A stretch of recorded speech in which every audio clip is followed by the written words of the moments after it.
Salut les hypnotisés!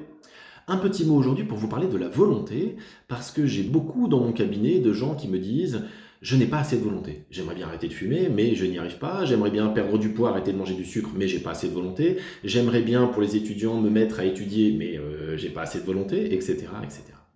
Il faut comprendre que la volonté n'est pas du tout le meilleur outil pour faire quelque chose à long terme. Hein, la volonté, c'est le truc, dont on va se servir, par exemple, j'ai besoin de repeindre telle pièce de mon appartement, ça m'embête, mais je vais utiliser ma volonté, je vais le faire. J'ai besoin d'aller, je sais pas, faire des courses alors qu'il pleut, bon, j'ai pas envie, je vais utiliser ma volonté, je vais le faire. Voilà, ça sert à ça la volonté. Mais utiliser sa volonté pour changer quelque chose à long terme, par exemple, je veux refaire du sport, je veux arrêter de manger des sucreries, je veux arrêter de fumer, je veux être plus gentil avec telle et telle personne, je veux arrêter de me mettre en colère, tout ça, ce sont des choses à long terme. Et alors, la volonté pour ça, c'est super dur, parce que la volonté, c'est le truc dont on dispose dans sa vie quand tout va bien.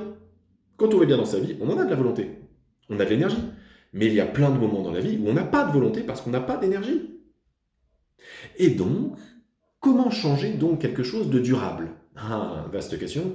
Pour changer quelque chose de durable, il faut prévoir qu'on n'aura pas de volonté pour le changer.